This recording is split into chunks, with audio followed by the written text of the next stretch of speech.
you influence everybody. Who was your influence? A boxer named Sugar Ray Robinson.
What's good? What's good? What's good, YouTube? We back, man. Usual suspect 6 Sunday. We got a lot to talk about, man. Y'all come on up in here. I know YouTube don't be sending out the notifications. So y'all be sure to come up in here, smash the like button, get in the chat. Let me know what y'all thinking today. And we back with another one, man. I got my brother Ak Reacher. I'm a teacher. The Jab Jamboree in the building. What's good with it, bro? What's up, yo? You can hear me? Yeah. You good, you good. Yeah, we're gonna get right to it. We're gonna get right to it though. Let the people know what you got going and where to follow you at. Yeah, man. Y'all can follow me at the Jab Jamboree. Y'all can also check me out on my other page, Comic Cons. It's comic with a K and con CONZ. Yeah, man. I'm over here rocking with my bro, Usual Suspects. Sundays, how we do, man, and ready to talk about the fights, man. Salute to the people. Yes, sir. Yes, sir. Yes, sir. Yes, sir. Y'all get up in here, man. Let me know how y'all feeling about this weekend, last night or last evening, whichever you want to call it. We had boxing in the PM. You know what I'm saying? Before the late night tip, you understand me? Arthur Beterbiev, Bivol. We had a lot of controversy in that fight. A lot of people felt like Bivol won. A lot of people felt like Beterbiev won. You know what I'm saying? It's up to your preference, your perspective, your opinion. But the fact of the matter is that, of course, Beterbiev did get the decision. We're going to get right to it. I'm going to come over to you, Harlem, before the other brothers get in here. We just going to go back and forth and rock out like how we do. How you felt about the fight, man? Yeah, man. I heard a lot of complaining yesterday. I was hearing, a lot of robbery and things like that. I totally disagree with all of that wholeheartedly. I didn't see any robberies. At best, if you want me to give you the honest to God truth, at best, I felt like it was a draw. I'm gonna keep it as that. I felt like it was a draw, even though I picked Artur Beterbiev. I felt like, if anything, it should have been a draw, which I thought that it was going to be because the first scorecard, and I thought one judge was going to give it to Bivol. Then I thought one judge was going to end up giving it to Artur Beterbiev. A lot of people complained about the 116, 112 scorecard, and I'm like, bro, there was like maybe 10, 11, and 12, I felt like those was the rounds that Artem came back and he won. Mm-hmm. You know, I felt like Bivol took a break them last rounds. You know, don't get me wrong, he was working great. To be honest with you, Bivol, he did better than I thought he would do.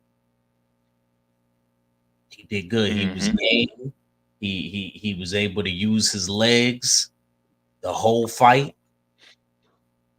Um, he was punching very good in spurts. There was times he would try to catch Beterbiev in between shots.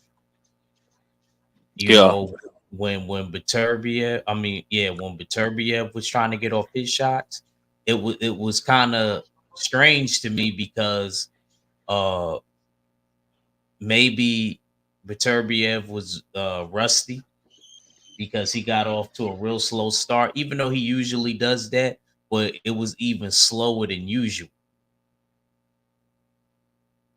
His jab was very underrated. I still thought he had the better jab the whole fight, but I just thought that Bivol he punched way better in combination, and he used great movement in the ring, nice subtle movement. I didn't see where it was a robbery though, and like I said, I totally disagree with that. Five. What I seen was somebody that was winning the first half of the fight. Then I seen another person that willed itself back later in the fight. Carmel Moulton said the same thing as me.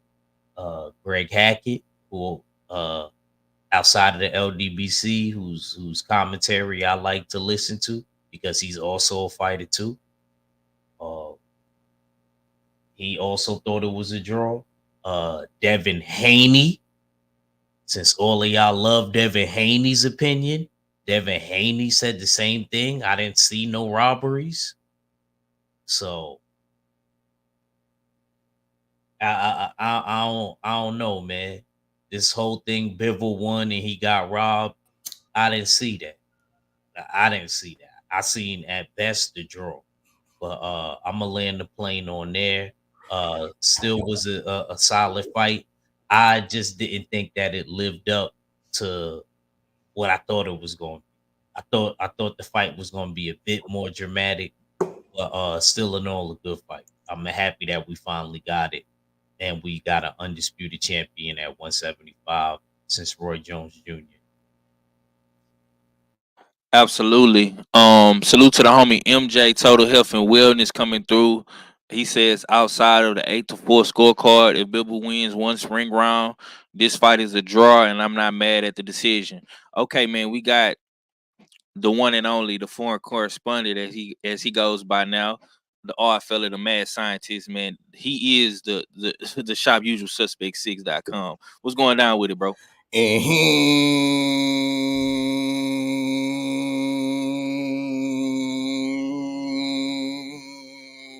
what to do, what you're saying, what to go on. It's your favorite, yeah, your most hater, all fella back for another one. It's Usual Suspect Sundays with my guy 503 Lion, the H-Town hard hitter.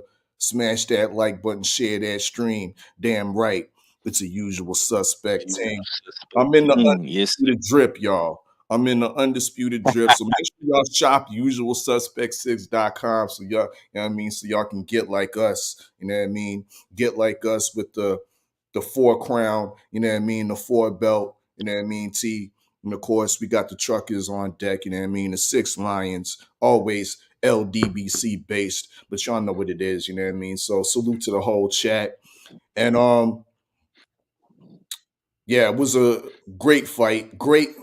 You know what? It was an underrated card because looking at that card on paper from the North American perspective, uh, Mm-hmm. it was nothing to really write home about. It was nothing to really be totally hyped about. You know what I mean? But looking back at that card, it was highly entertaining.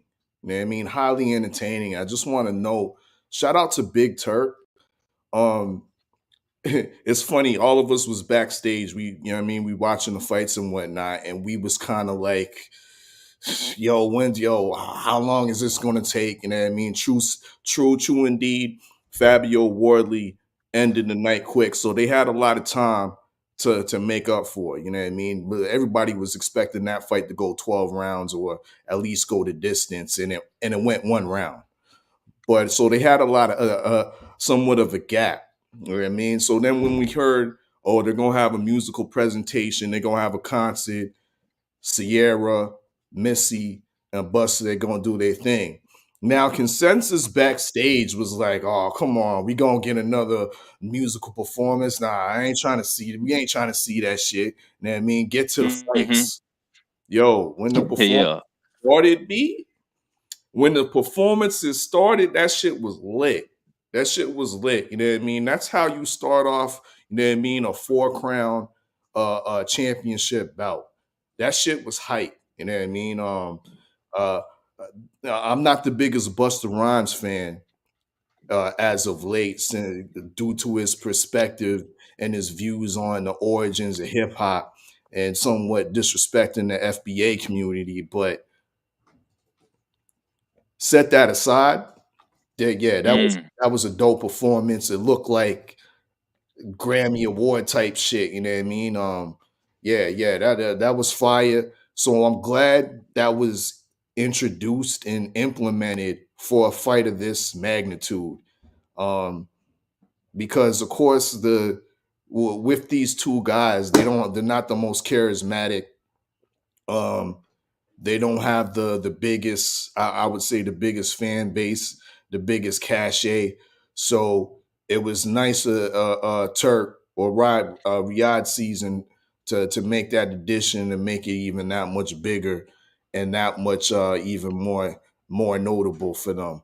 The fight itself, I'm gonna have to agree with Ack. I just fell in, you know what I mean, and heard the tail end of his breakdown, and there's parts of me that say that it, I was a little bit underwhelmed.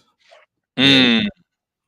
and not to say that wasn't entertaining, not to say it wasn't one of the greatest fights of this year, not to say not saying it's a fight of the year candidate, but it was a damn good fight. But I almost feel a little bit underwhelmed, and maybe that's due to we have to put some criticism, or I have to put some criticism on Artur Beterbiev. Um, Maybe I was expecting him to smash the gas a little bit more in the championship rounds, though he was putting on solid pressure. That that next gear wasn't there where we usually see him break down his food, break down that digest his food completely. But we got to credit that to Bivol being a absolutely tough customer. This is the first time where we had to really see if he had that dog. You know what I mean? And he definitely proved that. You know what I mean? He proved that you did more than survive in this fight. Uh, he put out a very competitive fight. I think the Mm. problem is with the whole the whole thing about the scoring and the results. You Bivol has to fault himself in a sense for not winning those championship rounds. Those Mm. early rounds, there's an illusion that yeah, he banked those rounds and he won all of them. But to guys like me, I don't think he won all those rounds in the early part. I thought he lost the first round, in my opinion. There might be other judges that thought he lost other early rounds as well. So there was an illusion that he Bivol banked all the early rounds, but that's just not the case. In my opinion, I would have called it a draw. I'm not a judge, but uh, even though I won't be eating crow tomorrow or today, um, I feel like Beterbiev shouldn't have won the fight. I felt it was like either a draw or slightly Bivol did bank at least enough rounds, at least 1 point enough to up Beterbiev. Shout out to Big Turk for recognizing that. He felt the same way and he's calling for an immediate rematch. And this is what this fight calls for. There's so much we're going to hear so much back and forth of who won the fight and reasons why this fight's polarizing. You know what I mean? It's going to be talked about for a bit while the iron's hot with these two guys. Run it back. There's nobody really in line. The Benavidez and Morrell need to figure out what they, you know what I mean, their results and who's gonna come out of that. So we still got time. You know what I mean? Hit the immediate rematch because that there's still a lot of questions of who really won that fight. And I think 12 more rounds of that should be in order. That's my take. Before we go to the good doctor, salute to Joe Townsend Queen, Tony Reviews. Appreciate you coming through, bro, for the first time. Smash the like button, get in the chat, man. Let us know how y'all feeling. I see my girl Shower in the building. Salute to your sister, Shalom. Before we go to KG, we do have to eat crow because Takum Inoue did lose his belt to what's this guy's?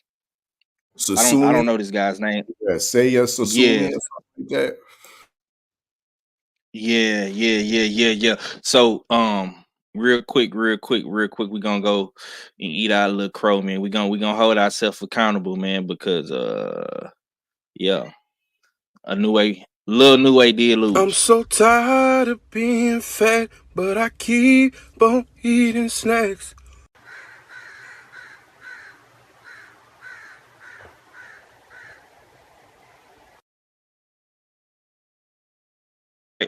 All right, we're gonna slide over to the good doctor. What's going down with it, KG? What's up, fellas? Y'all hear me good? Yes, sir. Yes, sir, man. What you got going today, man? And how did you feel yesterday about the fight, bro? Okay, I guess they don't hear me. I hear you. I hear you, my boy. I hear you. I ain't heard nobody say nothing. So yeah. Nah, I said I hear you. I hear you. Can you hear me? I hear you. Okay, I hear y'all now. Yeah, I hear y'all at first. Yeah, what's going on with y'all, man? Yeah, we good, man. We good, man. Tell us how you feel about yesterday overall, man, before we just get into the actual fight, bro. Overall, yesterday, the only fight I actually saw was the main event. I got a text from Queen 71 telling me about Ben Whitaker, you know what I'm saying, auditioning for the Royal Rumble and shit. And I started looking at that shit, and motherfuckers was talking about his damn people told him to stay down and act like he was hurt. He was looking for a way out. And I said this about Ben Whitaker, all that showman playboy shit that he was trying to show off. I said he's gonna do that until he gets in there with somebody that he can't do that with, and then he's gonna actually have to fight. I didn't see that fight either. I got to go back and check that one out because they said he was getting worked in that fight and he was looking for a way out. But other than that, all I saw was the main event. Okay. Well, how did you feel about the overall performance from Missy, Sierra, and Buster? Was you feeling that presentation that Turk put down? You know what I'm saying? How you felt about that? I would have bought a ticket to go to that 5. Would have bought a ticket. I would have bought a ticket to see Beijing Buster, Slim Down Missy, and Miss. I got to go get the bag because my husband quarterback and ain't daggone quarterback and no more Sierra. You know what I'm saying? I would have paid to go see that. Yeah. Like I would have paid to see that, even if it wasn't even a fight card. Because like I said, the shit was electrifying. They had everybody going, everybody in that bitch in their Islamic garbs and that bitch dancing, unlike Allah would be doing, and they was just in that bitch moving. You know what I'm saying? So I would have bought a ticket just to go see that. I agree. Salute to my brother D-Lo. 404. Man, I ain't seen you in a minute, bro. I hope everything with you, my boy. I appreciate you for coming through. Queen say, wow, I told y'all he wasn't as good. Actually, what I said was that he was trash, LOL. And she say his people told him to do that shit. Okay. Okay, now that we got some of the brothers up in here, KG say he didn't see the undercard fights. I'm gonna come back to KG before we get to the Bivol Beterbiev. Arthur, I'm gonna come to you, man. Big Frage, first round knockout against Fabio Worley. Now, Arthur is my witness. I've been telling people about Fabio Worley for a long fucking time. You know what I'm saying? And he's a quote unquote white collar fighter, no amateur experience, no amateur background, man. And Big Frage is like, you know, he supposed to be like the next best thing out of the UK, man. You know what I'm saying? Great amateur background, Olympic medalist for Great Britain, Team Britain. You know what I'm saying? But he keeps having these Fabio Worley problems, man. And I think he went viral yesterday for all the wrong reasons. Got knocked out in the first round. Jaw was looking all crazy. Got a dent in his head. Fabio put a dent in his head, off fella. Talk to me about that heavyweight fight, bro. Unexpected, you know what I mean? But that's, you get the unexpected in the heavyweight division. Once again, we was all expecting a long night with regards to that fight. Judging off of how we saw the previous performance between the two. So one thing that this does prove is that Fabio Worley does have some serious punching power, but I still kind of my eyebrows were raised at the state of his gloves, because the gloves to me look kind of worn, in my opinion. You know what I mean?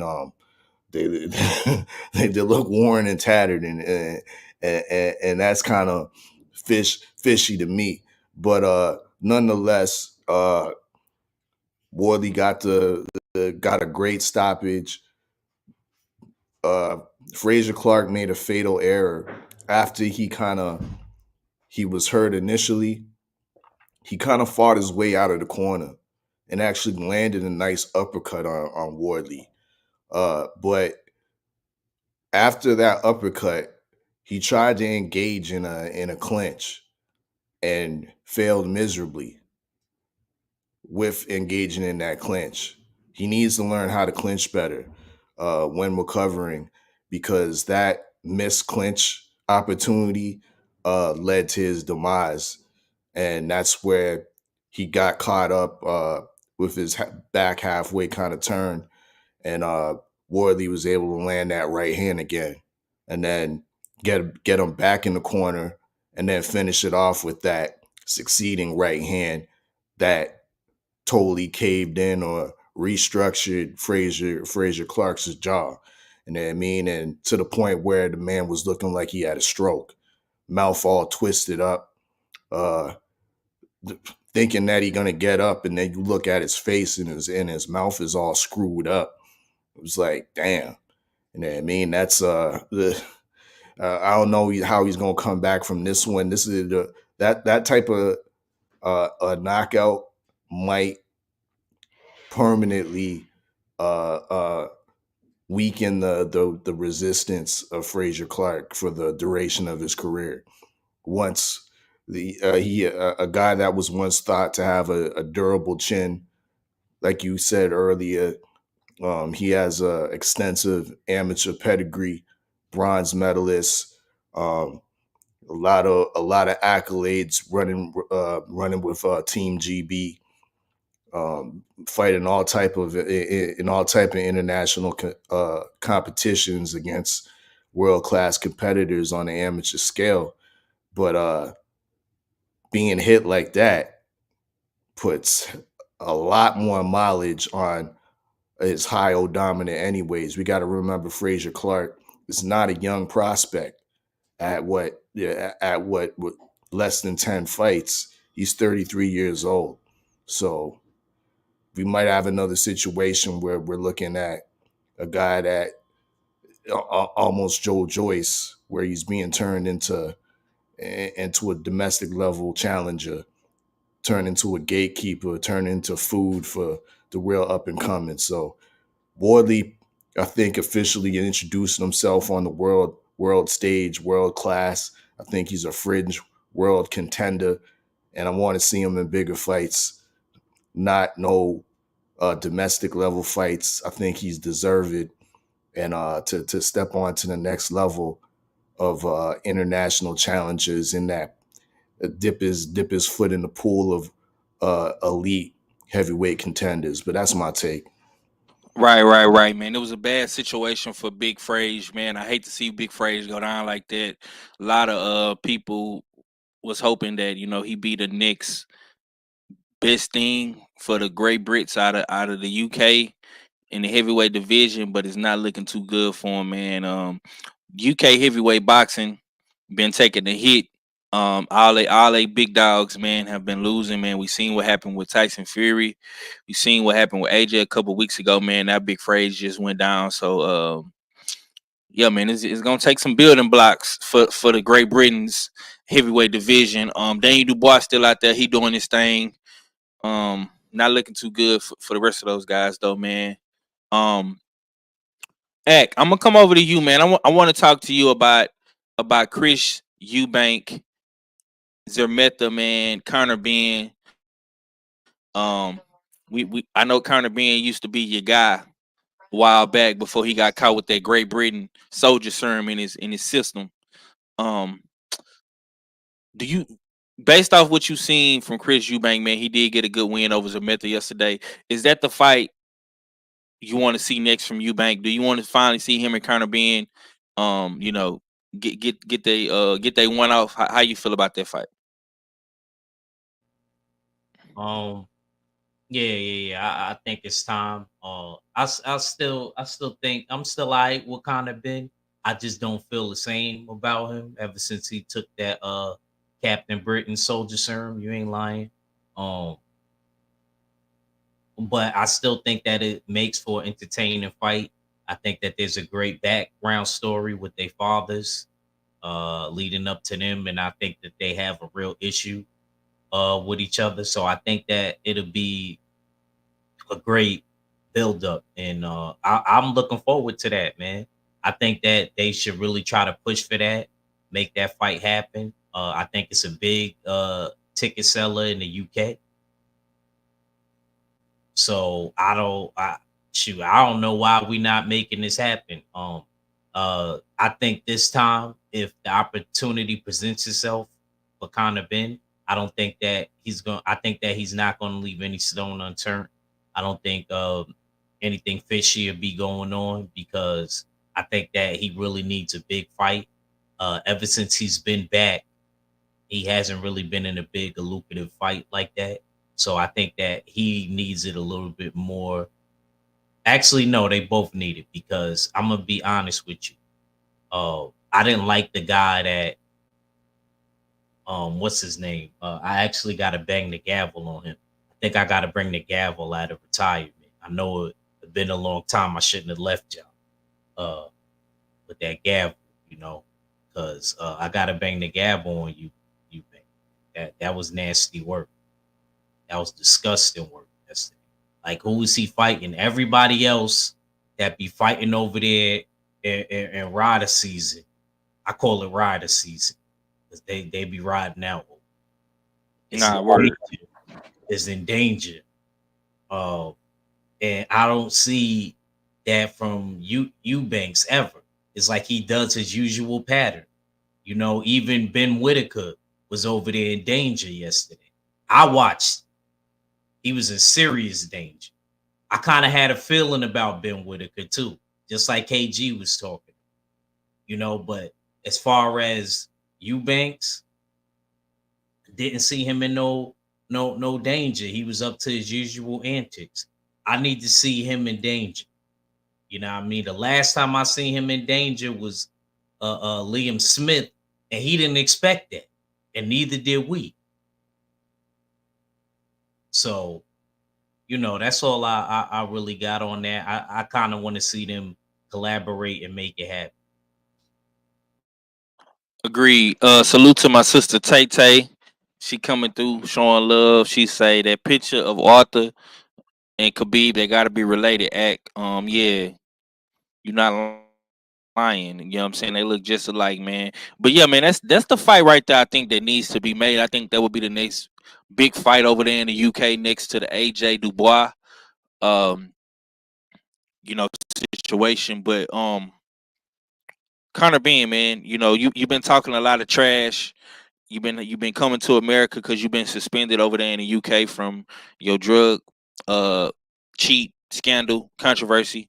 You know what I'm saying? You did get caught with that shit in your system, my boy. So yeah, man, you gotta redeem yourself, man. You gotta redeem yourself. You've been doing a whole lot of talking on the internet. You've been doing a lot of talking in these interviews.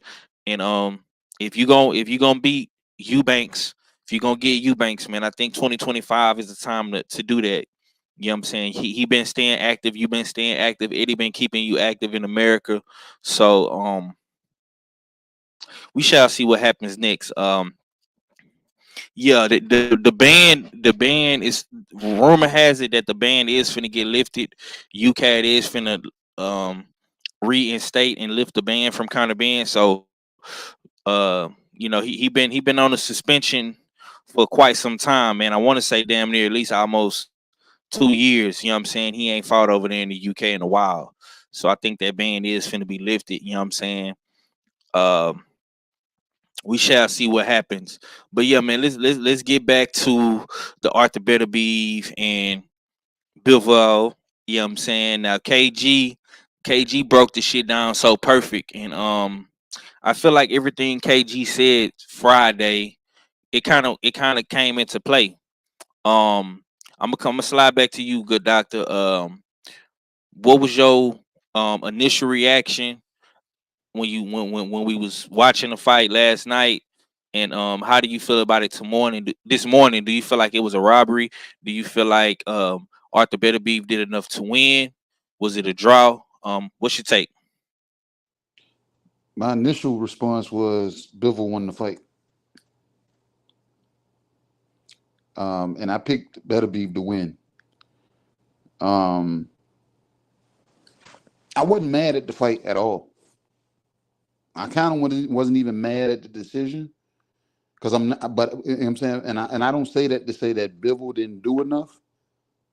I'm just saying they could have closed their eyes and just picked either one of these guys in this fight. Like I said, it could have been a draw. It could have gone either way. But it's all on how you saw it. And this morning, I'm looking at like different reactionary videos. I looked at a few last night. Looking at different reactionary videos. I'm hearing Bivol got robbed. Beterbiev look old. Beterbiev showed grace, or he showed mercy. He didn't step all the way on the gas. I'm hearing all kinds of shit. And I say that to say I'm just hearing the same thing I hear after every big build-up fight. Oh, I ain't never seen my guy look like that before. He ain't never fought like that before. You know what I'm saying? I don't know why he ain't just do this. I don't know. You know what I'm saying? I still hear the excuses. You know what I'm saying? And these guys are not like world famous that everybody in America knows them. Everybody in the UK knows them. Everybody in Japan. Even I doubt everybody in Russia knows who these guys are. You know what I'm saying? But yet and still, I still hear motherfuckers them trying to shoot some bail somewhere. He didn't want to knock out Bivol, or Bivol didn't look as in his will wasn't imposed like he did against Canelo. Five, don't none of that shit fucking matter, bro. If your favorite fighter or a fighter that you like went in and lost, don't dare gonna tell me, oh, I ain't never seen him look like this before, or he didn't want to step on the gas. No, you got to give the motherfucker he was fighting some credit. So for everybody that said Bivol didn't look like it, I mean Beterbiev didn't look like himself, or he didn't step on the gas, you got to take into account that Bivol landed more punches than him, and some of those punches had an effect on him. Then we got to daggone chop it up and look at Beterbiev as 39 years old in boxing. The man just had surgery. You know what I'm saying? His knees ain't the greatest. You're not going to look like yourself. You're not going to look like, you know what I'm saying? Especially when you're dealing with somebody like a Bivol that I said was going to go out there and try to box. This turned into a boxing match that was them motherfuckers was fighting back and forth, and I was sitting on the edge of my seat because you didn't know who was going to win the round. There's 4 quarters in rounds.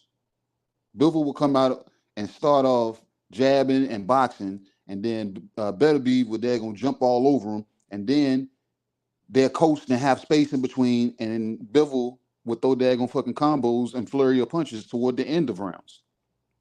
So I gotta agree with Odd when he said Bivol didn't win, you know what I'm saying, necessarily all the early rounds. I was calling for him to win the early rounds, but 2 out of the 3 championship rounds, I gave him the damn Bivol because Bivol seemed like he went out that bitch and went to work, and Beterbiev, you know what I'm saying, just couldn't throw as many punches. And everybody was like, well, he usually blows through and breaks men down. I heard Bivol say his fucking hands are fucked up right now. He has swollen fingers from catching those punches that Beterbiev was throwing.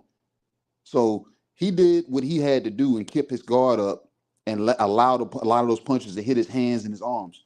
But he's paying for it today because his hands are fucked up. He said his thumbs are swollen, his fingers are, you know what I'm saying, because his hands were getting beat on him. You know what I'm saying? So let me know where he got beat up at. He got marked up, of course, but at the same time, he gave Beterbiev just as much as he got in return. This was a damn good fight. I'm glad Big Turk jumped in and said, I want an immediate rematch because it wasn't a robbery. Like I said, they could have closed their eyes and picked whichever decision that they wanted to pick. Beterbiev, Bivol, or draw. And I wouldn't have been mad at not one of them. Like I wasn't even mad last night that Beterbiev got his hand raised, even though I felt Bivol won the fight. Like I said, I wasn't mad because it was a good fight from start to end. And these dudes didn't hold, in my opinion, they held nothing back. I don't think Beterbiev them took something off his punches not to hurt his countrymen, and I don't think they're gonna Beterbiev. I don't think Bivol overexerted himself the same way he did in the fucking in previous fights. He showed discipline to stay away from this motherfucker as much as he could. And everybody's like, oh, he ain't moving like that. He ain't moving like that. Bro, after a while, you do wear down. You got to take a breather. It's called daggone, you know what I'm saying? You got to pace yourself. This ain't no sprint. If this was a sprint, damn, one of them would have got rid of the, you know what I'm saying, the other fighter inside of the first half of the fight. But it wasn't possible because Bivol's defense was daggone holding up well enough that damn Beterbiev couldn't have his way with him. And he wasn't getting into the exchanges with damn Beterbiev that he was going to be broken down and walk down from that point because he stayed away long enough and he kept his space. And then Bivol didn't devastate daggone Beterbiev enough to them say, oh, I beat the old man the fuck up the same way he daggone, you know what I'm saying, put Canelo there. They got to stop comparing that shit. Canelo was a small fighter that came up to 75 that fought a motherfucker that was clearly bigger than him and knew how to beat a bigger man. So we have to scratch that off. Whatever list motherfuckers is looking at, they're saying, oh, Bivol didn't look the way he did against Canelo. Who the fuck is Canelo to a Beterbiev? You can't even measure the two. You put Canelo in there against Beterbiev, we're gonna see Canelo get beat up on by Beterbiev. So it doesn't make a difference. It's not even a comparison. So going forward, I want to see this rematch and I want to see it there going tomorrow. So, but all in all, 5, it was a damn good fight, and I'm not mad at the decision. Yes, sir. Yes, sir. That's a good breakdown. We're gonna slide over to my H-Town brother. My big bro, Stay Ready Boxing. What's going down with it, Stay? How you feeling today? What's grooving, man? I'm feeling pretty good. Got me some rest last night. Yeah. Yeah, you and me both, my boy. I'm gonna ask you, man. What was your initial reaction last night watching the Beterbiev Bivol fight, and do you feel any different today now that you had some time to actually, probably rewatch it? How you feel about it?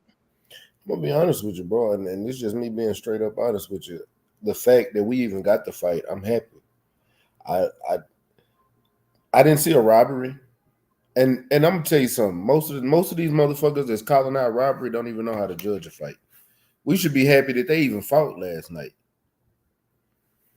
You know what I'm saying? We seeing so many mismatches in boxing on a regular basis. I've been saying all year. Well, matter of fact, it's been longer than that.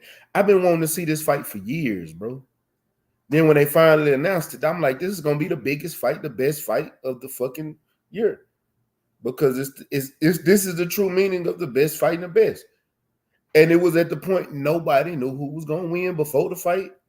And then when they fought and they got in the ring, we got good action. It was a chess match. You got to look at it.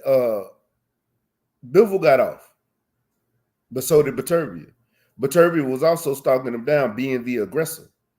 Bivol was doing a lot of moving around. Yeah, he had some good defensive moments and some good counterpunching moments. But he was getting off at the beginning of the rounds, and Beterbiev was getting off more at the end of the rounds and later on in the fight. When those judges look at that, you got judges that pay to that some of them give the round to the person who ended the best.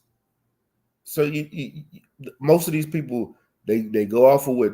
Then you got Chris Mannix over here giving his goddamn scorecard. I don't pay attention to shit that motherfucker. I don't even know why the fuck they let him do a goddamn scorecard. Then you got somebody like Sean Porter, they be agreeing with this stupid ass shit. How the fuck you gonna agree with this motherfucker? He ain't never stepped in the ring, and you a fighter. You know how this shit go. But that shit irritates me. Irritates my fucking soul. But I'm just happy we got the fight. Ain't no controversy, no real controversy in this fight. Neither one of these motherfuckers popped dirty. Neither one of them came in overweight. Neither one of them was bigger than the other. This was a great fight, a great match, all-around matchup, and it was number 1 versus number 2. Absolutely. Let me say this, man. You gotta respect Beterbiev. You gotta respect Bivol. Number 1 versus number 2. Bivol came in. He boxed great. He moved around the ring. He landed flashier combinations. His jab was great in the beginning of the fight. His slip jab was even better. Which you also got to give credit to my guy, General Zai Arthur Beterbiev, because he came off of a major injury that we got to keep in mind. The man just had knee surgery. Came up off the couch, recovering from a major injury in knee surgery. You know what I'm saying? He has not fought since 2023. The man been out the ring for damn near a year. He stepped right in the ring and fought arguably the best 175 pounder available in Bivol. And he did a lot of good things.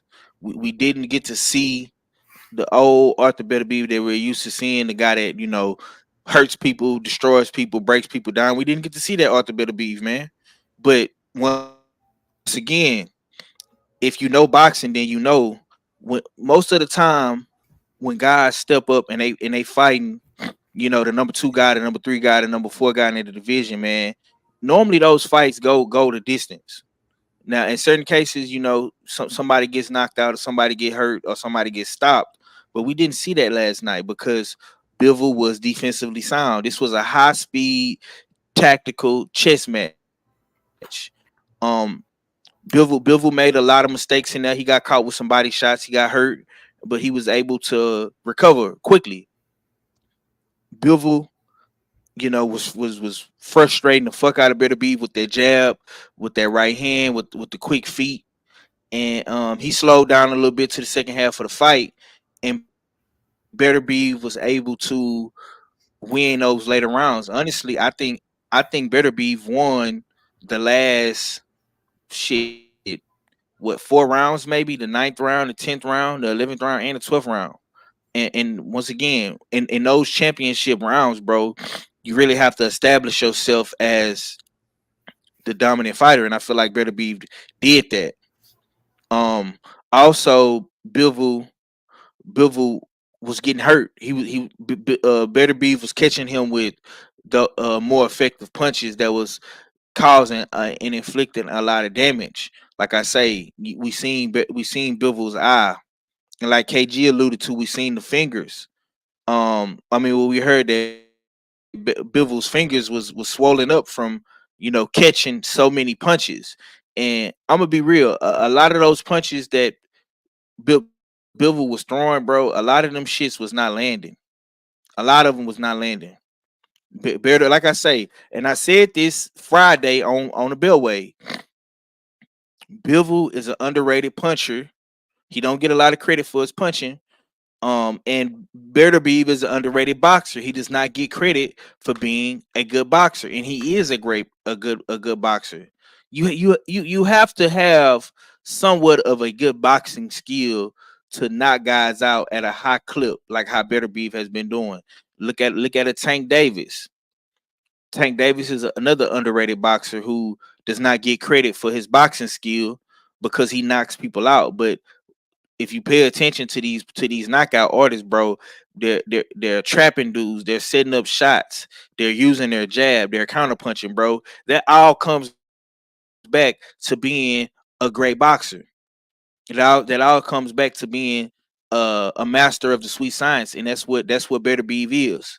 You know what I'm saying? And Bivol is a great boxer, but he can punch, and we seen flashes of him in his punching skill when he fought last night against Beterbiev, because once again that jab was in Beterbiev's face for at least the first 5 to 6 rounds of that fight. The slip jab was there, the right hand was there. Bivol was stealing a lot of those rounds. In the last 20 to 30 to 40 seconds, he would let off a lot of combinations, and Beterbiev did not have no answer for it because the shit was coming so fast and so quick. You know what I'm saying? So you got to give both these guys 100% credit for stepping up. Um, you know, all the belts is on the line. Both these guys is still in their prime, and I don't want to hear shit about Better Beef being old and being wore down. Listen, bro, do y'all watch how Better Beef trains? This dude he trains like a madman. You know what I'm saying? Do y'all see the kind of push-ups he does? The shit that he does in training camp? I guarantee you, if any one of us, anybody in this boxing community, anybody on this panel, anybody in this chat went to a fucking 6 week to 7 week training camp with Better Beef, I guarantee you we would come out with an injury. I guarantee you. So we got to put that shit into perspective, man. And once again, Better Beef was out the ring for almost a year, and he was coming off a major knee surgery. So of course, you know what I'm saying, he wasn't gonna look as smooth and as strong as we probably wanted him to. And I gotta say this too, man. When we have these close fights like this, a rematch is always justified. A rematch is needed for this fight.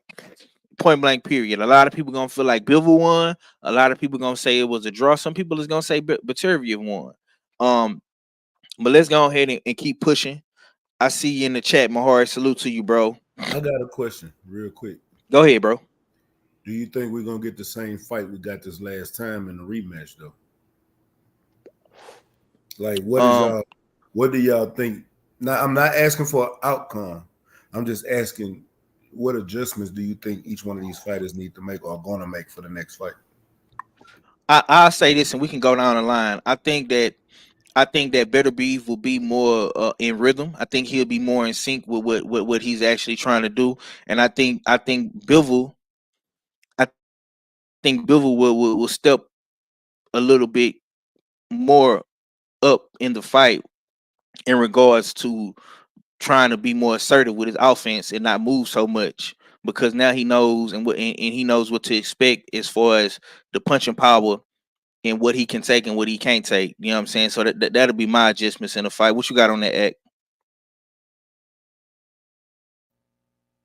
Me personally, I think as far as if we talking about Bivol, I think Bivol got to be a tad bit more aggressive, uh, and not calculated movement, but not move as much out of the way. Get a little bit more decisive and more of a definitive answer by not being afraid to sit in there with him a little bit more. I know it may not be smart, but to me, if he doesn't do that, the fight is going to play out the same way, and he may end up getting the same results. And then you get to that point where you can't blame nobody but yourself and your corner, to keep it real. So he has to take that chance, if you asking me.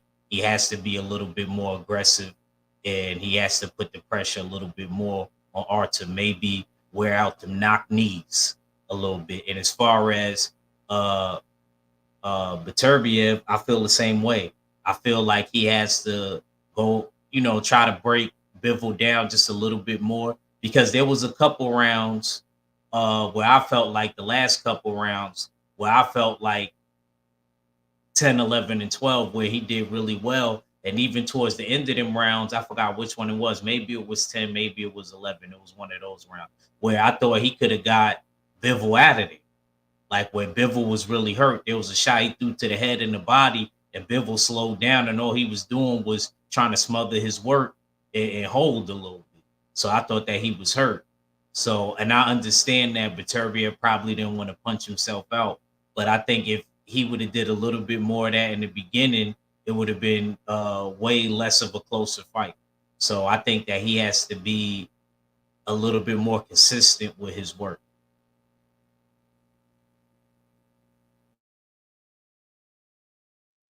What you got on that, Art? I think Bivol fought the best fight he could.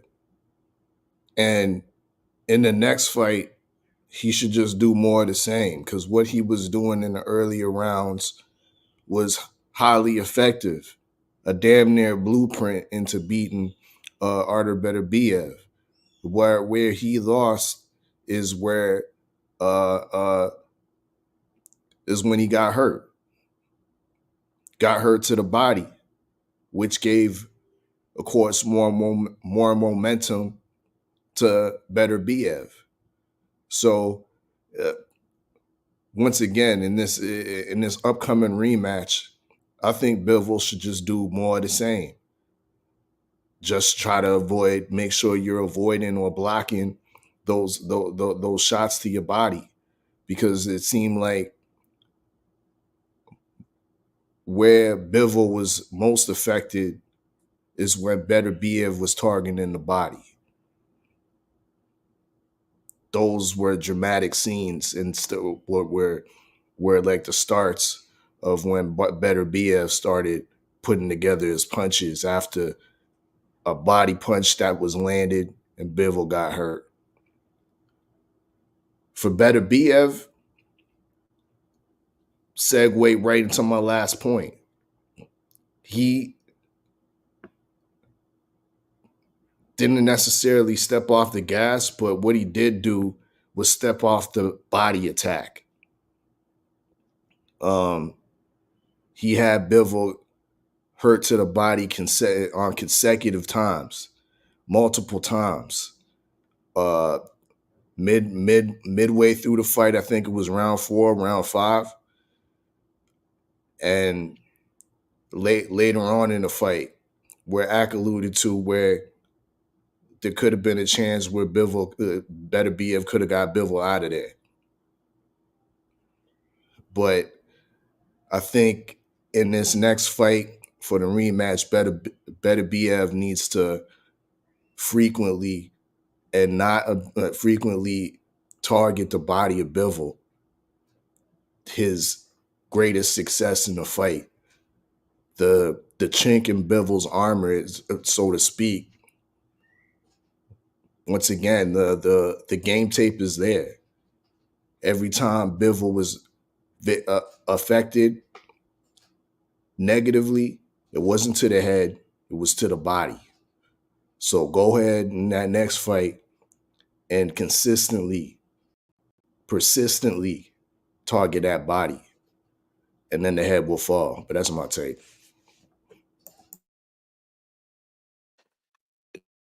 KG, it's on you, big bro.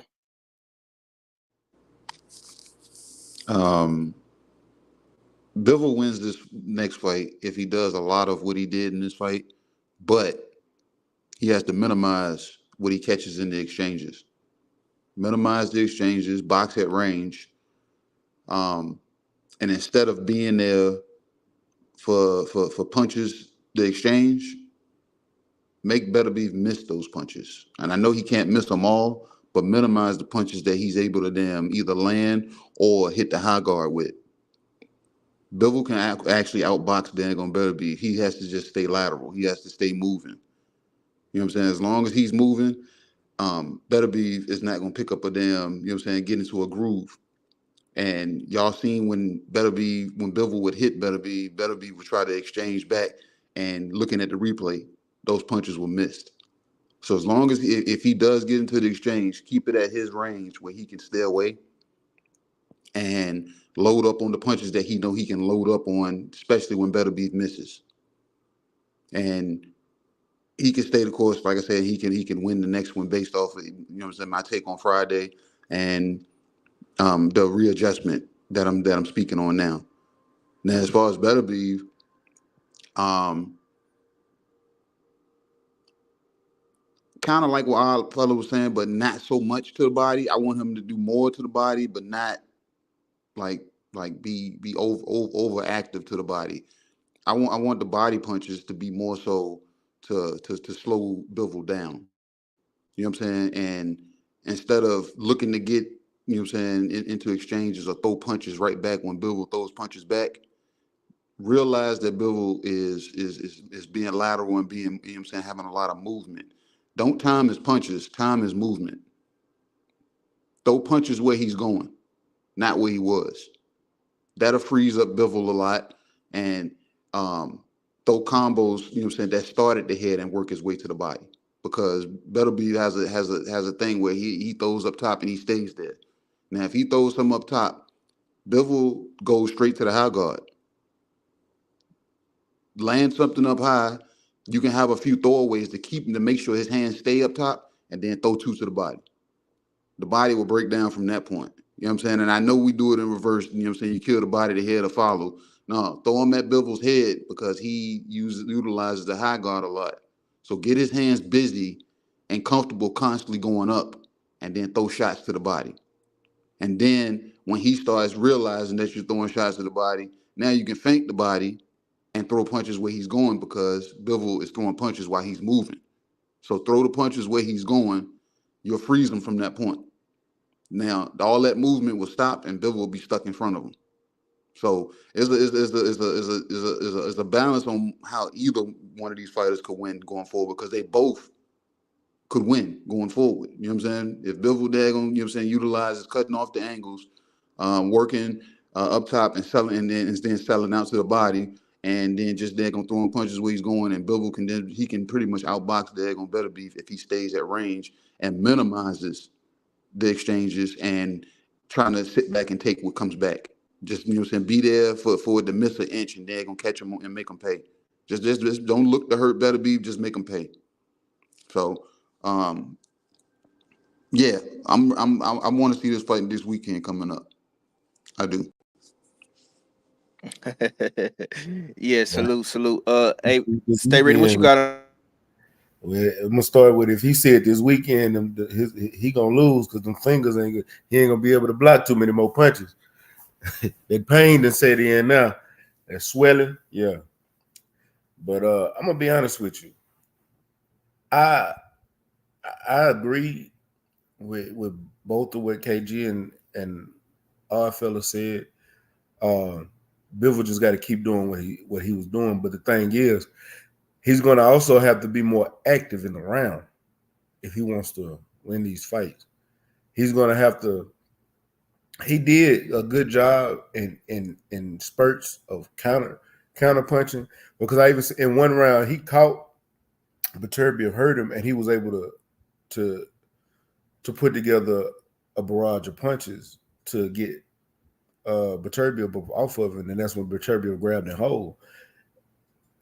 Right at the end of the round, he's going to have to try to time it and try to counter more. He's going to have to counter more, but keep doing what he was already doing. Stick and move. That's the best way to keep Beterbiev up off of you, because one thing Beterbiev is going to do is stop. But Beterbiev is going to have to cut the ring off just a little bit better. He wasn't doing a bad job, but he's going to have to do it a little bit better. Like KG said, throw a punch where he's going, kind of halt that movement. Keep him in front of you. You got to keep him in front of you, because he's going to move we know he's having those knee issues, but you know he's gonna move. If you know, you might have to take a page out of Canelo's book. He just mentioned how his hands and everything was hurt after that fight. And you know Canelo gonna beat up your arms and stuff. You might have to do that on him because you are a big at this weight class, you are a bigger puncher than somebody like Canelo. That actually might be effective for you to get him to start dropping that guard more. Also, more body shots, more body punches. So you can get him to drop that guard, and then you might have a better chance of getting that knockout. And I think in the next fight, No, I was saying I agree with that point. Yeah, the only way I see Beterbiev winning the next fight is by knockout because I think Bivol will be more active, and Beterbiev had to be more active in this fight. He has to be more active. He at the beginning of that fight he was so inactive, but I know he was trying to, he hadn't been in the ring, knocking the ring rust off and things like that. He's got to be more active in this fight, in this rematch. Yeah, I agree, man. He gonna have to. Hopefully he don't have any more injuries if they do the rematch, man.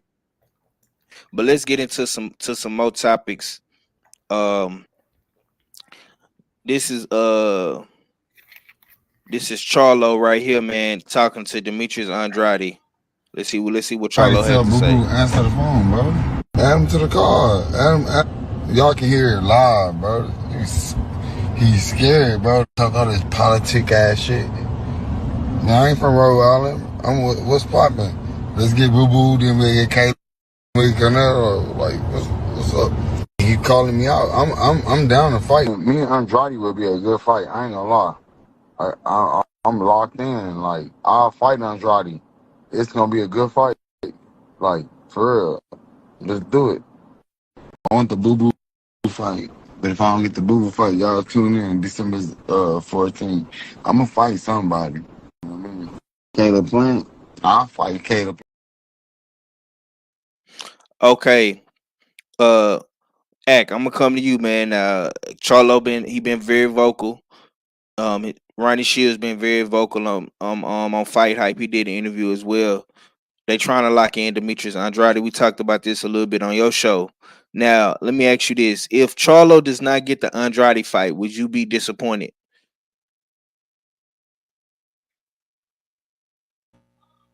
Yeah.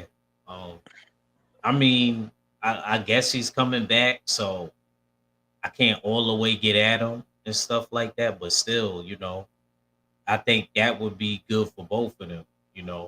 If Andre's still in it to win it, he could come back and take that fight, and Maul could do the same thing to try to get acclimated at 168. I mean, outside of that, the only other person, but that person just fought, is Caleb Plant, because there's a good backstory to it for Maul. But I want to see dudes capitalize on their dollar because allegedly Al Heyman is sick, so I want to see them try to capitalize on their last little bit of dollars on the PBC side before everybody move over to the Zan. So I definitely think he should still try to press for the Boo Boo fight, even if he doesn't get it right now. Maybe after Maul fights whoever he's gonna fight on the undercard of Tank's fight, maybe that might inspire Boo Boo to get back in the ring. Because I don't think Boo Boo fought since the Benavidez fight, right? Yeah. And I don't think Maul fought since Jose Benavidez Jr. So, yeah. Okay. What you got on that, Odd? Charlo vocal on social media says he wants the Andrade fight. He wants the Caleb Plant fight, and he say he locked back in, man. If we don't get the Andrade fight on the Tank undercard, would you be upset about that, or you just want to see Charlo back in the ring? First off, I agree with Queen Shaba. The dude sounds drunk. I mean, Yeah. Dude was slurring and all this and that. I mean, cool, yeah, you calling out Boo Boo, but in realism, Boo Boo irrelevant right now. I mean, he recovering from that beating that he took from Benavidez. So it's almost like you cherry picking. You cherry picking a guy that's in recovery. You know what I mean? But Boo Boo is the cherry pick, bro? Oof. Yeah, at That's a this little point, harsh, don't you think? at this point, he's cherry picking when you have a man that's blatantly calling you out on all different type of large hip hop platforms like Sway, um, The Breakfast Club. You know, dig. K the Plant is active. You know what I mean? Doing his revenge tour, actively going to platforms, calling Charlo out, saying, I want Charlo next. And all we can hear is boo boo this and boo boo that. Oh, and by the way, I'll fight Caleb Plant too. Come on, bro. We don't believe you. We need more people. You know, dig? Like, nah. Charlo need to address that Plant situation. I'm damn sure that Plant was ready to take the fight on that Tank undercard in December. I'm damn sure of that.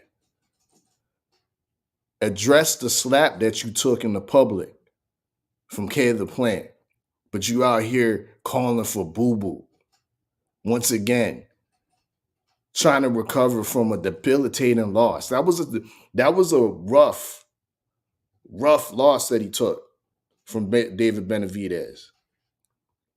And now we asking him to come back against a undefeated former champion. Cherry pick. Deal with Caleb Plant, Charlo. But to your original question, would I be mad if Boo Boo wasn't part of the play on December 14th? Nah.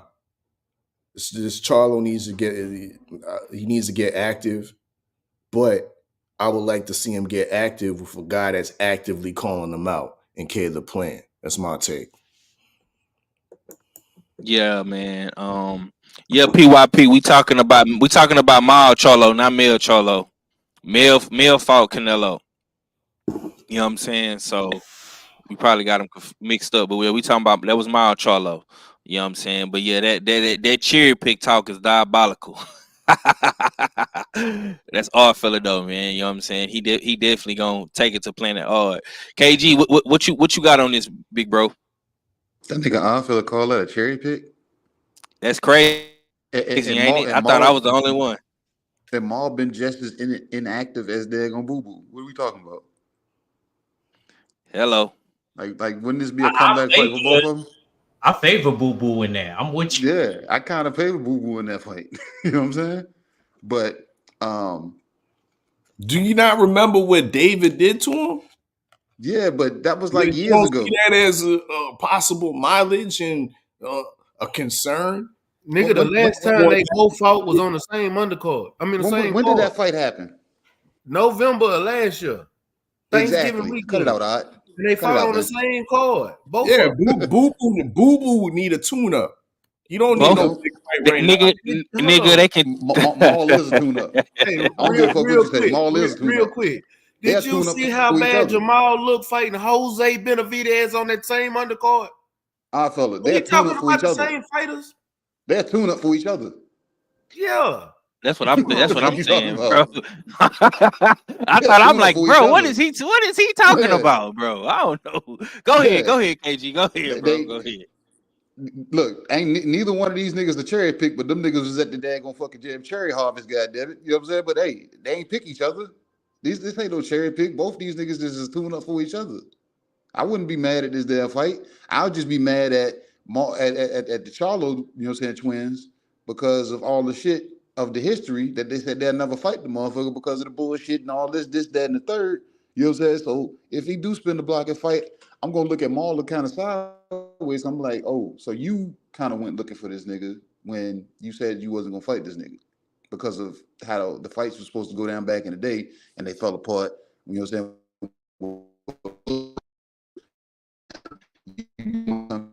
saying? You breaking up. You breaking up a little bit, KG. I'm still breaking up. Yeah, run your last little take back a little bit. You was breaking up. Oh, can y'all hear me now? Yeah. You good, bro? Go ahead. Am I still okay? No, I was saying, I said now he wanted to spin the damn block because of he's overlooking history. History was saying that these motherfuckers they wasn't never gonna fight because of the shit that fell apart with Mel. You know what I'm saying? It's me again was on his bullshit from what the Charlo twins are saying, and now Maul look desperate. Maul look desperate for relevance right now. That's what I see it, Odd. I don't see it as a cherry pick. I just see it as desperation because I ain't been in the ring and now I'm ready to fight. And then that take that we just heard, he did sound kind of daggone fucking damn slizzard, a little intoxicated. You know what I'm saying? So who knows what he really on? I can take daggone fucking, you know what I'm saying, go on a walk with damn Stay Ready and we walk past a boxing gym, he gonna want to go punch a heavy bag. That don't mean Stay Ready getting back in the ring. That don't mean I'm getting back. That don't mean that. That means that I had that itch when I walked past this gym. I smelt boxing, so I said, let me go do this. So I need to know for sure if he's really back or not. That's what I need to know. So regardless who he fights, and he don't need to come back fighting Caleb Plant. Let Caleb Plant daggone fucking seek out a damn Edgar Berlanga fight. They daggone get it out the way. Then have y'all two old niggas daggone damn figure it out, whether it's Boo Boo or daggone Charlo, how they win and how they damn look. Then y'all go call up daggone Mr. Slapper motherfucker. You know what I'm saying? But other than that, I don't listen to none that damn either Charlo brother is saying. You know what I'm saying? And I ain't heard Mel say nothing in a minute, so I'm listening to him real close. And Maul, on the other hand, he keep popping up every once in a while. So I ain't got nothing for neither one of them motherfuckers, but it ain't a bad fight. It ain't a cherry pick. It's a tune-up for both of them. And it's a fight that should have been happening.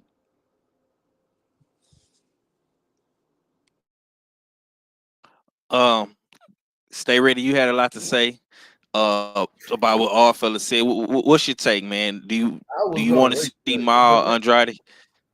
Yeah, go ahead, man. I'm gonna be honest with you. It don't really matter at this point because I think he let his prime go to waste. So, and you know, at one point he was my favorite fighter, but he let his prime go to waste. At this point, he just like KG said, he's just trying to be relevant again. So if we do see a Demetrius Andrade fight, I'm here for it. If we see a Caleb Plant fight, I'm here for it. But I'm not just gonna throw him in the wolves either. He been out the damn ring. They've been out the ring the same amount of time. And yeah, Demetrius Andrade got his ass beat up. Shit, you know how many fighters we done seen get beat up and come back and fight? We done seen people get demolished. Matter of fact, we seen Josh Warmington get demolished and come back by Jamel Herring and came back and was fighting again. We done seen it over and over. I'm not for to sit here and act like what Demetrius Andrade took is just gonna sit here and diminish what that man did his whole career. Demetrius Andrade we was calling him a boogeyman at one point, and he lose one time, and we gonna act like he still ain't Demetrius Andrade. Now I would love to see that fight of them two fighting, but right now they both been out the ring and ring rust. It's not gonna be the action packed fight we've been waiting to see, and this ain't the first time Maul said he would fight Demetrius Andrade. He said he'd fight Demetrius Andrade at 160. Demetrius Andrade turned that fight down at 160 when they both had a belt. Like, it's the fuck. Yeah, I want to see that fight. But I want to see that fight when they actually they not rusty. Both of them need a tune up, but like KG said, they both will be each other tune up at this point because they both gonna knocking off the rust. And Jamal looked bad as fuck fighting Jose Benavidez in his last fight. We don't know what Maul we gonna get in this fight. He looked terrible fighting somebody he should have knocked out. He fought a welterweight at 168. Come on, man, and look like shit. And we sitting here acting like him fighting Demetrius Andrade wouldn't be a fight. Him fighting Caleb Plant, nigga. Well, of course Caleb Plant gonna win that fight. He just coming off the fight he just came off of. He more ready to fight than either one of them two. Who would you rather see Demetrius Andrade fight at this point? Don't worry, I'll wait. Agreed. I'll say this, man. When you break down the history, and I said this yesterday on the Act and R show with R Fell and Act, when you really break down the history of Andrade and the Charlo brothers, it's a lot of bad blood. It's a lot of history, and more so the fault falls on Demetrius Andrade and his team. A lot of bad business decisions, a lot of bad moves from Andrade. We got to remember he was the one that pulled out of the fight with Mel. And this has been a lot of back and forth, a lot of bad blood between these guys. At this point in time, in both Mal Charlo and Demetrius Andrade's career, bro, they kind of need each other. If we just being completely honest, because they really have been irrelevant. You know what I'm saying? Demetrius Andrade. If you look back, let's just say 3-4 years ago, what has Demetrius Andrade really done? He's been fighting on the zone, on Matchroom, kind of hiding out over there on the zone, fighting, some of the UK guys, some of the European guys. Really haven't made a lot of noise, right? You look at Charlo, he's been inactive with all his, his demons. He's fighting with the alcohol, or having problems at home. You know what I'm saying? Looking bad against Jose Benavidez. So at this point in time, man, they both need each other. They really dropped the bag. They really dropped the bag and the ball when you really look at both their careers. Because Caleb Plant was not supposed to get that Canelo fight. It was supposed to be Andrade and Mal Charlo. And it was rumors speculating all around the internet that, Canelo wanted to fight Mal Charlo, but Mal Charlo he was not in the right space to fight Canelo. And nobody gets that blame other than him. So at this point in time, if they gonna take this shit serious, if they gonna bite down and do what they gotta do, bruh, they have to fight each other, and they need to fight each other on this undercard. You need to get the fans this fight. People in Houston, Charlo fans like myself, like stay ready.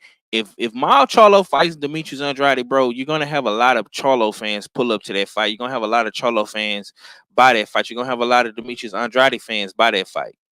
So if they want to sell more pay-per-views, if they want to sell more tickets, give the fans that fight. Finally, man, it's been a long time coming. This is 10 years plus of bad blood between Demetrius Andrade and the Charlo brothers. So they'll finally be able to get their one off in the ring. And that's just that.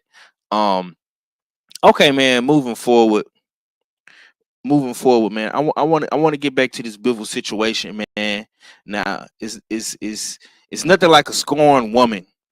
And they love to talk about all these black fighters and what they doing with they women's and they problems at home, man. But Bivol's wife, man, she went absolutely batshit crazy yesterday when she seen her ex-husband, her baby daddies lose, man. Let's get into what she had to say. Артур, да! Потому что карма настигла Бивола. Иди к своей нормальнихе! Я была права! Ну что, ребята? Ну что? Карма настигла своего засранца. Артур, я рада за тебя. Вперед. Теперь мое дело в суде. Man, now let me say this, bro. I got a baby mama. You know what I'm saying? I got kids. We know people, have kids and family members with kids and baby mama dramas and stuff like that, man. But I can honestly say, man, I have never seen a woman be so vocal about her baby's father's downfall, man. And she basically said that karma caught up with him, and now she's finna fight with Bivol in court because he ain't paying enough in child support. KG, I want to hear what the good doctor got to say about this, man, because he always got some fly shit to say when it comes to these women. How How do you feel seeing Bivol's wife basically be happy that her baby daddy lost, man? And it looked like she wanted to give Arthur Beterbiev some pussy, man. She was just so happy that he won. Well, how you feel about that, bro? That bitch has been Americanized. Simple as that. No woman of any other culture, you know what I'm saying, jumps out of bounds like that. You know what I'm saying? And if she does, that shit is off the grid, behind the scenes, and that shit is checked and nipped in the bud. She all out in the wide, and I ain't really entertained that shit for real. I seen bits and pieces of it, but for her to jump out there like that, that bitch has been Americanized. Um, it may be drugs, maybe alcohol, but there's some instabilities there, and Bivol needs to go to court and get custody, get full custody of his goddamn kids or kid or whatever the situation is, and send that bitch back to fucking damn one of the damn Kazakhstans or Pakistans or whatever the fuck daggone Russians got over there, bitch, that she can go stand on over there and get put back in line over there. This bitch been in America too long, bro. And on top of that, California. So she feels entitled. She done hung out with some American daggone bitches, and she done daggone got an American personality, and she out of pocket. You know what I'm saying? So Bivol needs to call his mom up or call somebody up and have them go through the court system with him and help him get full custody. I ain't trying to tell him to go the nigga route and tell him to call his daggone cousins up or his aunties up and green like the bitch and whoop her ass. I ain't saying do that. But what he needs to do, go ahead and daggone, you know what I'm saying, keep a clear head. Do not argue back and forth with this bitch. Go to court, get full custody of your kids, and send her packing. Okay. I'm gonna come to the guy, my brother Ack, man. I know Ack, man. You know what I'm saying? He be. I ain't gonna even say nothing, man. But Ack, how you feel about this situation, bro? What you mean, me? You gonna put it on me and Mac is in here, man? I learned from the best, man. Well, now I didn't see Mac in there on the phone with that Dominican mommy. You know what I'm saying? Now anyway. Yeah. Anyway, I'm gonna keep it a stack, bro. Yo, I'm thinking some of it is true. Why Bivol look broken like that after the loss? Did you really have a hand problem, bro? I'm not gonna all the way take his side. Not going, because I think there's two sides of the story. It's his side, her side, and then there's the truth. Now, I do think that she was out of pocket. I agree with KG, but I'm not going to say that she was lying, because he took that loss damn near too well. I accept my defeat and stuff like that. Maybe he did have to slap up on her, but at the same time, like my mama used to say, there was a point in time you seen something in that person. So partially, that's his fault. He knew she was crazy. All them dudes and guys over there is crazy. They ain't wrapped too tight. Let's just keep it a stack. You know? And the fact that he can't control his woman, it kind of showed even in the fight, because he couldn't fully control Arthur either. So I'm gonna keep it a stack, bro. He needs to go to court. If she ain't a fit parent, he needs to fight double time. He needs to fall back on the ring for a little bit, get custody of the kids, because you know she do look a little crazy. I'm not gonna lie, but at the same time, just because he covers it up better, that don't mean he ain't crazy neither. That don't mean he ain't bugged out neither. I don't know what's going on in that household. I'm not gonna be the one just because the dude look calm, like he ain't the one that got demons in the background. I'm not gonna play that game. I'm not gonna play that game and just automatically take dude's side. Because I don't know. She could actually be telling the truth. Maybe he really did have a hand problem and that drove her crazy. Or maybe she was just crazy and that led to him slapping her up. I don't know. But at the end of the day, you know, I kind of feel a little bit like some of it may be true. He took that loss a little bit too well, like he was guilty about something. And that's all I got on that. Okay, I'm gonna come to the four correspondent. This is his territory. You know what I'm Mm, saying? Now usually we don't talk about these type things, but since they love to put the black boxes on a pedestal with all these problems, outside the ring, I feel it's only right that we talk about it. But what's your take on the whole baby mama drama in Mother Russia with Bivol? um, I'm gonna have to somewhat disagree with Act because we don't really know. I mean, what really happened? Um, a lot of times, females can hold grudges and hold and be very very scornful when certain things change or certain things don't go their way. I think KG touched on it great with the Americanization or the Westernization of her might be at play here. We have to remember that this woman was in Bivol's life from the the early parts. Like she's a long time girlfriend slash wife. They've been together for uh, uh, I think at least decades.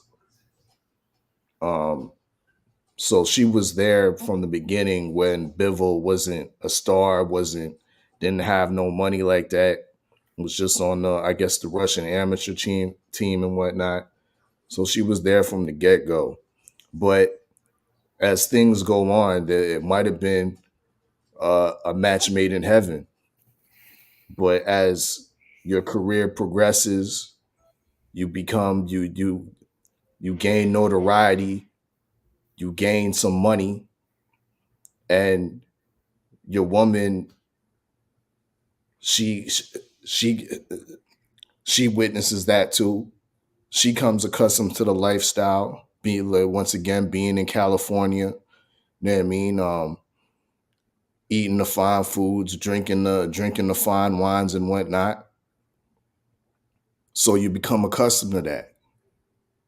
Maybe she became accustomed of being a little bit jealous of her of her partner, being that he's the one in the camera all the time, getting all the notoriety away from home while she has to deal with the kids and whatnot.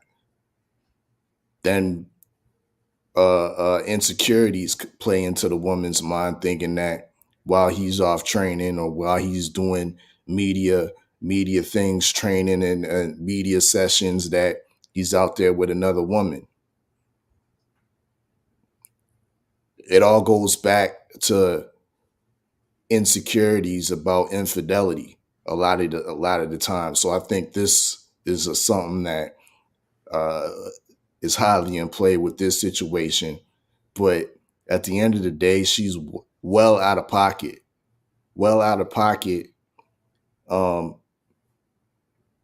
if she's really trying to take Bivol to court, you know what I mean, to pursue more money, more child support, you would think she would be smart enough to be more supportive of her former husband, current baby father, for his protection, safety, and his ability to win. Because if he does win, he's more likely to get more money for the family, more money potentially for her to grasp onto. What they say, what my father used to say, when these women take you to the cleaners, let him get more money so she has more money to take him to the cleaners too. But at the end of the day, once again, she's out of pocket. You can't be wishing harm onto your on your children's father. You know what I mean? And outwardly going for his opponent like that. That's sickening. I can't rock with that type of behavior. You know what I mean? So In my opinion, I don't believe her. I believe it's a woman scorned because of potential infidelities from Bivol. But that's my take. Oh man, goddamn. Go ahead, Stay. What you got on this, my brother? I couldn't wait to hear what you got to say. I'll be straight up and down. She sound like a bitter ass baby mama to me. I don't. Hey, all they saying believe all women. I'm not that nigga. I'm not believing shit they got to say. I done seen more times out of 10 where the bitch was wrong, but they'll sit there and be all the way out of bounds with a nigga. I'm talking about nigga was good to her, did everything she wanted, but he caught her cheating. He decided to leave, but now she want to destroy his life. Man, I don't give a damn about nothing she got to say. That ain't my business. Hey, that how can she say karma? Karma could have her reason for saying karma could have been the fact that he decided to leave because he didn't want to deal with her toxic ass no more. I ain't believing shit that bitch got to say. I don't know what she got to say. I know she was wrong as two left shoes sitting there rooting for against the father of your kids, because if he lose, bitch, you lose. He taking care of them kids. If he ain't got the money to pay you, that means your lifestyle is gone. Bitch, get your mind right. For real. That's money out of both of y'all. Spoken like Y'all ain't together no more. Yeah. Spoken like a true Texas stomp down P. I'ma just keep it real. This is nasty work from this lady. And that goes to show you, America, we love talking about Tank Davis. Oh, y'all love talking about Deontay Wilder and what he got going on. Right? Y'all love talking about all the women that Floyd have around. Y'all love bringing up the fact Adrian Broner did this and Adrian Broner did that and yada yada yada yada yada and all this and all that. You know what I'm saying? But what about guys like Andre Ward, who's married, been married for a long time, married his high school sweetheart? What about my man Shakur Stevenson? You know what I'm saying? Got a lovely family with his lady. You know what I'm saying? Goes to show you that it ain't just the niggas, the ninjas, the Negroes that be having these type of situations go on. It's the white boys, it's the Russians, it's the Mexicans. You know what I'm saying? Salute to Canelo and his lovely wife. You know what I'm saying? Yeah. It ain't always the minorities that y'all love to talk about all the time. Y'all love bringing up Tank Davis. Oh my God, man. Tank can't catch a break out here. But look at this though.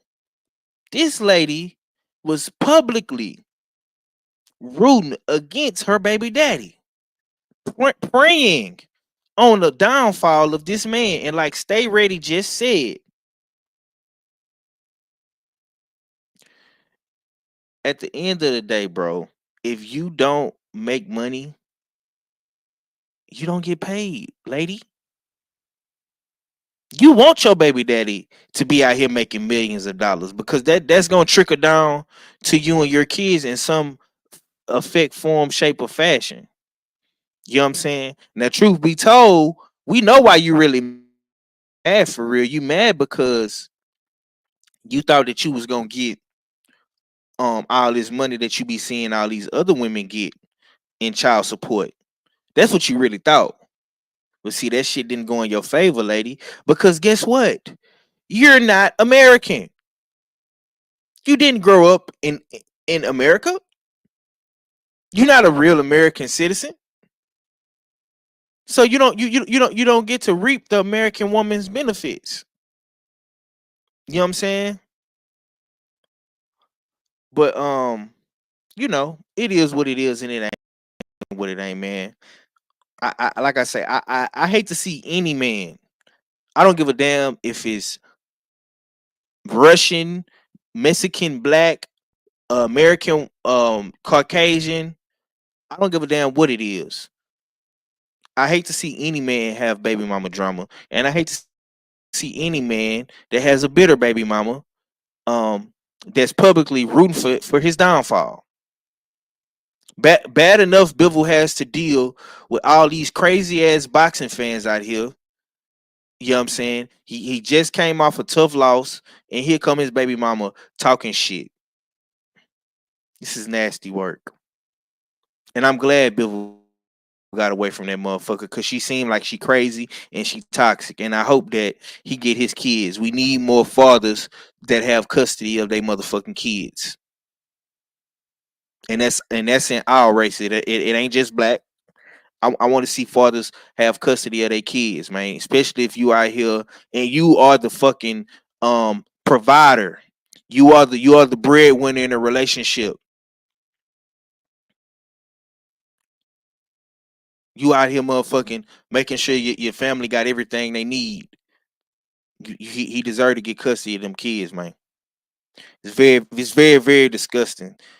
Tay, and toxic femininity is definitely a thing, Shawa. You're not lying. And this is coming from women. And they know that this shit is bad out here. They know. They know. You know what I'm saying? Straight violations, 5, because even look at the fact that she's using the kids as pawns in the situation. You know what I mean? My kids and I are for Arthur. That's what she said. Posted for the world to see.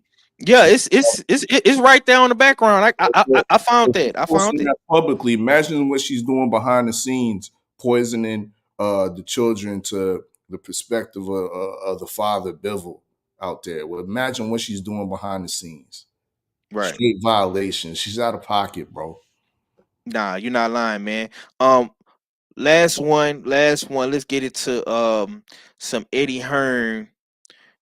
It seemed like before we talk about Eddie Hearn, let me go ahead and put this out here. It seemed like Eddie Hearn, even though Eddie Hearn has had a great year promotional wise with putting on big fights, it seemed like Eddie Hearn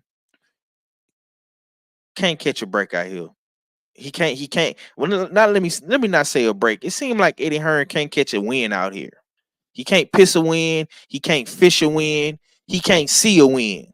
Because he been getting his motherfucking ass beat at belt to ass by Top Rank, Frank Warren, Queensberry. He just can't catch a win, man. Let's see what Eddie Hearn had to say. They all had it to Dimitri Bivol.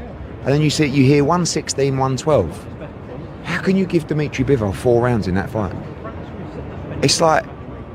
Anyway, I hate to moan because it's no disrespect to Artur Beterbiev, who's a tremendous fighter. But when we got in the ring, the whole corner, they were standing there, top rank. And they said to him in the corner, in the 10th round, you have to knock him out to win this fight. And of course they will say, yeah, no, we said that because blah, blah, blah. Come on. Everyone knows Dimitri Bivol won that fight. Ak, I'm going to come to you, champ. How you feel about Eddie Hearn right now, man? It seemed like he a little bitter. He's a little salty. He was talking hella spicy shit to Artur Beterbiev, but your Muslim brother, he's very humble. And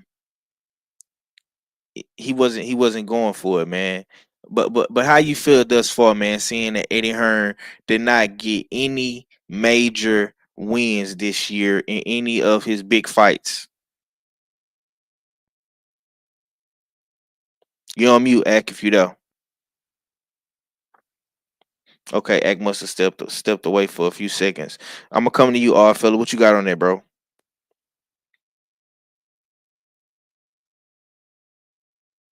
Goddamn, is everybody on mute?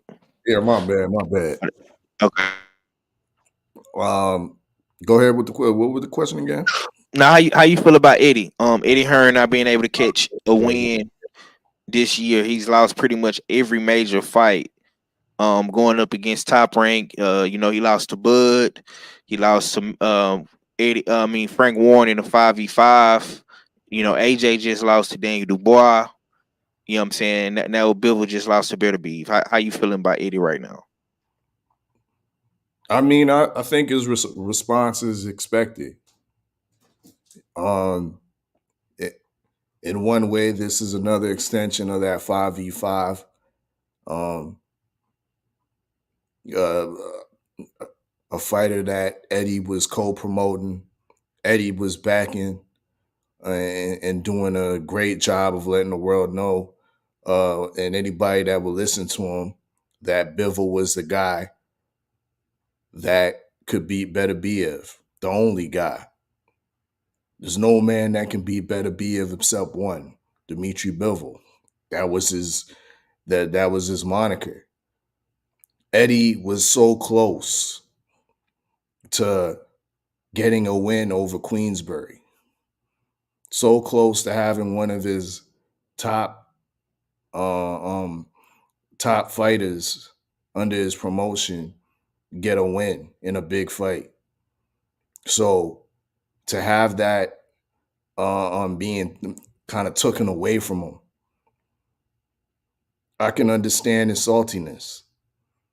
I can understand his saltiness of the judge, one of the judges, once again giving Bivol only 4 rounds. Of course, when you're the guy backing and promoting and ultimately paying, you would hope that the judges would see it the other way and saw what you saw, but they didn't. They didn't respect the I guess some of the boxing ability and the sharp counter punching and the combinations that Bivol was given to Beterbiev. So it's ultimately very frustrating for Eddie Hearn to be right there at the finish line thinking that you finally got a victory. You got one. We back looking at some more A-side benefits because you don't want to fight. Now you the A-side of the promotion, more power, more incentives, and you lose it because of the judges. Now, I think he's not reaching with calling out that one judge, having it 8 rounds to 4. Once again, yeah, I would be upset too. That is kind of, out of pocket from that judge seeing it that wide. But hey, it is what it is. This wasn't a matchroom card where he could implement his stable of referees and stable of judges. It was a Riyadh season card. You know what I mean? Where it seemed like everything was more on a level of playing field, where regards of who came in first or who got announced last. It's a fight that we can all agree that we want to see again immediately because there's questions still to be answered between both of them. I don't think there was a ultimate conclusion. I think we just saw a beginning of a next chapter, but that's my take. Okay, hey, Riddy, what's your take on what Eddie Hearn had to say, man? He sounded like a bitter. Now we just heard the bitter baby mama, man, but it sounded like my man's was sounding a little bitter. You know what I'm saying as well. What's your take on what Eddie had to say? Man, if I keep losing main events like Eddie, I'd be mad too. I ain't think nothing of what he had to say. Shit, he said what he said. It be like that sometimes. I've seen fish. I mean, yeah. Oh, not Fish Eyes. That's Frank Warren. I've seen. What's the dude from Top Rank? Yeah, Bob. Yeah, him, the one that's still alive. I've seen him say some worse stuff when his fighters lose. It is what it is. He just out there speaking his mind, frustration, getting it off his chest to the media. He's probably saying the quiet part out loud, but that's Eddie. Eddie gonna speak his mind. And I'm not even mad at him at this point. Okay. KG, what's your thoughts on what Eddie had to say, my boy? You know what I'm saying? He sounded a little bitter, just like the baby mama of Bivol, man. What's your take, good doctor? I don't know, but that nigga's not. I don't think he's being bitter. It's just he's like, nigga. He said, y'all gotta look at. I'm being plentiful right now. Look, I'm everywhere. I'm everywhere. Why can't I catch a break? And I think Eddie them is speaking out on it because he's speaking out on it because, you know what I'm saying, because that's what's being talked about around the water cooler and shit. But I don't think Eddie really even gives a fuck for real, for real. He's been overly active this year. Like overly active. So, do we rate promoters based on their wins and losses, or the fact that they constantly put on cards, or they constantly keep their fighters active? You know what I'm saying? So he may be saying that shit for lip service, but at the same time, on the flip, the nigga's still getting paid. His fighters are getting paid. Um, he just got to work on his stable going into 2025. That's all. And I think he got a couple of American fighters that are damn, you know what I'm saying, help him out with that. But as far as now, that nigga can say he's more active than De La Hoya. He can say he's more active than damn Al Heyman. And he can say he's just as active as fucking daggone Bob Arum and them. You know what I'm saying? Yeah, to be honest with you, he's more active than Bob. But when the last time you seen the ESPN card besides last night? Didn't we have one last week? Well, not week before last. Week before last, we had a Yes, you know what I'm saying? Like I said, so we had a DAZN last week. But at the same time, he's taking hits because, you know what I'm saying, he ain't got a winning record, but he ain't taking hits in the pocket and he ain't taking hits for being daggone fucking damn being relevant because he's still on everybody's daggone camera. He's still being seen. He's still at every damn event. And as long as he's damn riding on Big Turk's coattail, we gonna see damn Eddie Hearn everywhere. So win, lose, or draw, you know what I'm saying? Y'all motherfuckers can kick him, but he gonna say, nigga, I got paid though. So, that's a fact. That's a fact. I mean, for me, like I say, you know what I'm saying, he was a little bit upset, but the only reason why I say he sounds bitter is because I was watching a little bit of those press conferences you know, earlier in the week, man, when he was kind of coming at Bivol. He was kind of saying you know, little slick shit about Bivol and saying he's arrogant and all this and all that, man. And you got your slice of humble pie, Eddie. Because you really thought you had this one in the bag. But it didn't turn out, you know what I'm saying, the way you was going what you predicted, that Bivol was gonna be such a master class boxer and just, you know, whitewash Beterbiev, because that wasn't the case. And like Queen just said in the chat, you know what I'm saying, he wants his fighters to win, man. As much like Eddie is one of those guys, well, he talk all that shit, but he really want all his guys to win. And that just ain't been happening this year. It ain't been happening. You know what I'm saying? You got your boots dusted off by Frank Warren. You know what I'm saying? AJ got embarrassed. You know what I'm saying? And now shit, Beterbiev beat Bivol. Berlanga lost to Canelo. Now you got the part of putting on the big fights and setting up the big fights and getting your name out there and being overly active, man. You just not winning, bro. You're just not winning. You know what I'm saying? And that comes with great, and you're not getting a reward, man. And at the end of the day, man, you want to see your fighters' hands raised. Act Richie, you back? You there? Yeah, I'm here. Okay. Yeah, okay. Before we get up out of here, bro, you're gonna be the last one to go. Well, what's your take on Eddie right now, man? How did you feel about what he had to say in regards to the Bivol Beterbiev situation? Eddie just being usual Eddie. I don't really have too much on it. He said the similar statements. I can't remember specifically what fight it was when he felt like one of his fighters won and they ended up losing in other fights. So it's just an ongoing thing. I don't know. I think Eddie just been having a string of bad luck lately. I don't know, but you know, like I said, that's stuff that I expect you to say. Just like one of the bros just brought up with Bob Arum when one of his fighters lost and he felt like they won. You know, it kind of is what it is. Like KG said, all he got to do is focus on next year.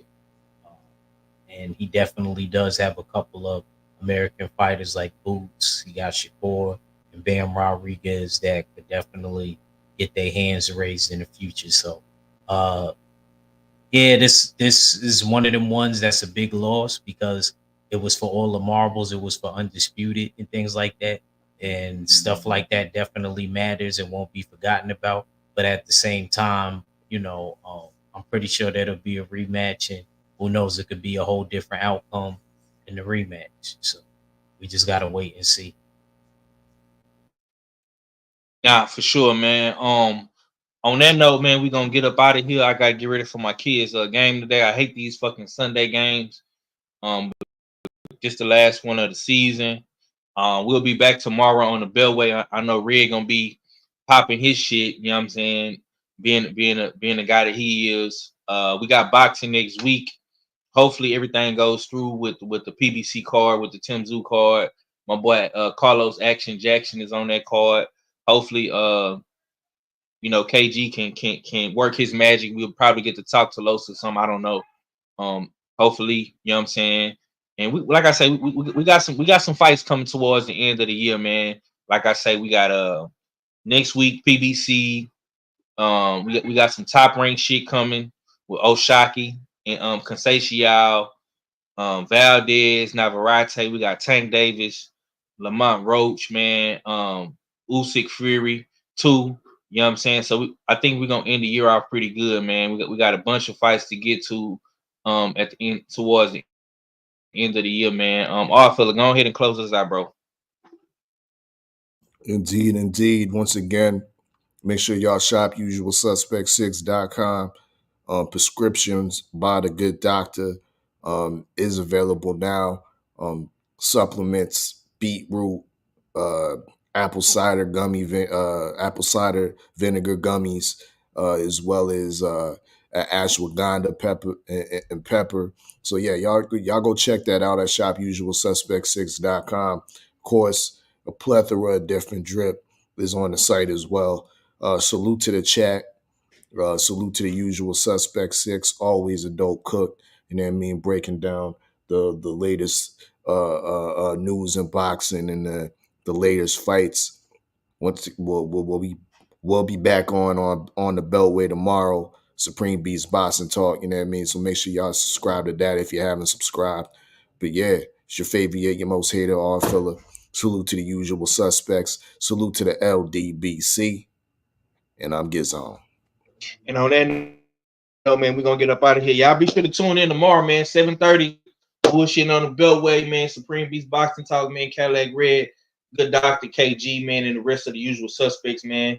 And we gone, man. Peace.